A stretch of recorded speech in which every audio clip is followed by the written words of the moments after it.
Hello, good morning guys, সবাই কেমন আছো? তো আশা করি সবাই ভালো আছো, আমিও বেশ ভালো আছি। আর আজকে ব্লগ স্টার্ট করছি আমার বাড়ি থেকে। দেখে চিনতেই পারছো আমার বাড়ি। তো অনেকদিন পর বাড়ি থেকে ব্লগ বানাচ্ছি। আর আজকে ঘাড় কাঁপানো ঠান্ডা, বাইরে যাই না কেন, আজবই একটা করে রেখেছে আজকে ঠান্ডাটা। দেখো,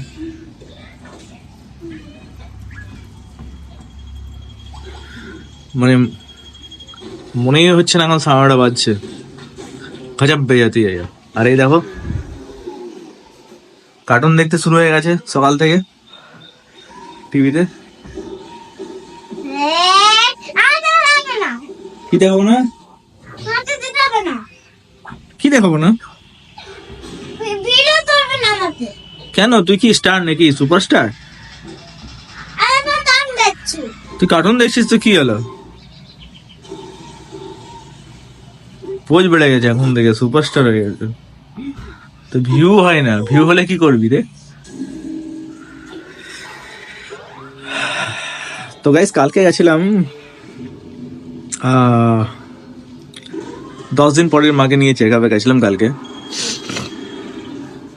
তো মা ঠিকঠাক এখন পায়ে ঠিকভাবে জোর পাচ্ছে না, যেমন আর কি আগে যেরকম ভাবে জোর পেত সেরকম জোরটা এখনো পাচ্ছে না।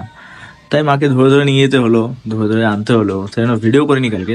তো কালকে ব্যাপারটা হয়েছিল, এখান থেকে চেড়িডাঙ্গা গেলাম, চেড়িডাঙ্গা থেকে ভলভো ধরলাম, ভলভো থেকে ভলভো ধরে ধর্মতলা গেলাম, ধর্মতলা থেকে উবের বুক করলাম, দেন ফর্টিস গেলাম।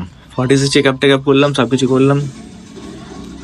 ওখানে ডক্টর ডক্টর পালিওয়াল যে রয়েছে, মানে অসাধারণ ডাক্তার। আমি আমার লাইফে এমনি ডাক্তার দেখিনি, সত্যি অসাধারণ। ওখানে আরও ডাক্তারও ট্রিটমেন্ট করেছে, বাট ডক্টর পালিওয়াল যে ট্রিটমেন্ট করেছে বা যেরকম সে এক একটা জিনিসকে মিলিয়ে মিলিয়ে দেখছে, এই জিনিসটা এই জিনিসটা এই জিনিসটা এই জিনিসটার জন্য এই জিনিসটা হয়েছে, এই জিনিসটা, মানে অসাধারণ ডাক্তার। ডক্টর পালিওয়ালের মানে জন্য হ্যাটস অফ আমার তরফ থেকে। মানে এমনি ডাক্তার আমি দেখিনি। তো কালকে কালকে উনি দেখেননি, মানে কালকে উনি বসেননি, মানে ওদের হসপিটালের মধ্যে একটা করে চেম্বার থাকে। সেই চেম্বারে ওদের যেমন অ্যাপয়েন্টমেন্ট নেওয়া যায় 2টোর থেকে 5টা পর্যন্ত। তো কালকে উনি দেখেননি, উনি রাউন্ডে ছিল। তো আমি গেলাম ওনার কাছে যে ডাক্তারবাবু, আমরা তো এসছি অনেক দূর থেকে।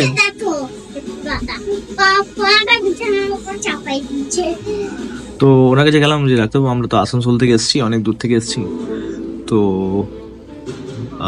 আমরা তো আপনাকে দেখাবো।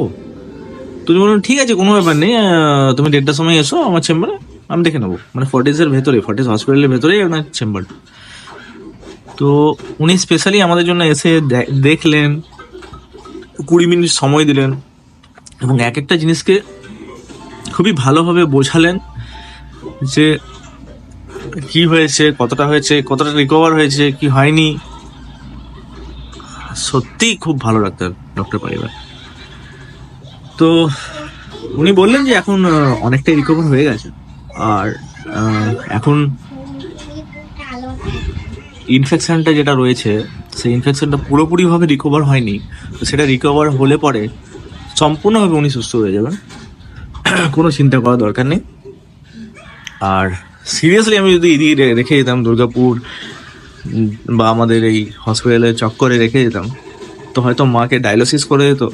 আর হয় যদি একবার ডায়ালিসিস চলে যেত, তাহলে সারা জীবনটাই ডায়ালিসিস নিতে হবে। তো যা হয় ভালোর জন্যই হয়। ভাগ্যিস নিয়ে গেলাম বাইরে, আর আমি মনে করি মায়ের জীবনটা বাঁচলো, নাহলে ডায়ালিসিস দিয়ে যেত। আর সারা জীবন ওই ডায়ালিসিস নিয়ে নিয়ে নিয়ে নিয়ে ডায়ালিসিস একটা ডায়ালিসিস নিয়ে নিয়ে মানুষ কতদিন বাঁচতে পারে? অবভিয়াসলি তার কিডনি তো ফাংশন করছে না, না। ডায়ালিসিস মানে রক্তটাকে মেশিন দিয়ে পরিশুদ্ধ করা হয়। তো সেটা আমি যদি বাইরে থেকে করেই দিলাম, তো আমার কিডনিটা যেখানে আছে সেখানেই রয়ে গেল, ও তো ফাংশন করছে না। তো অমনিভাবে আয়ুটাও একটু কম কম হয়ে যায়। তো চলো গাইস, এখন বাজছে 9:30, আর এবারে বেরোবো কাজেও। আমার বহুদিন ছুটি করলাম, 5-6 দিন। তো দেখা হচ্ছে আবার কালকে কোনো নতুন ব্লগে। আজকের ব্লগটা এখানে শেষ করছি। ভিডিওতে অবশ্যই একটা লাইক করো, চ্যানেল নতুন হলে চ্যানেলটাকে সাবস্ক্রাইব করো। Tata, bye bye, good night.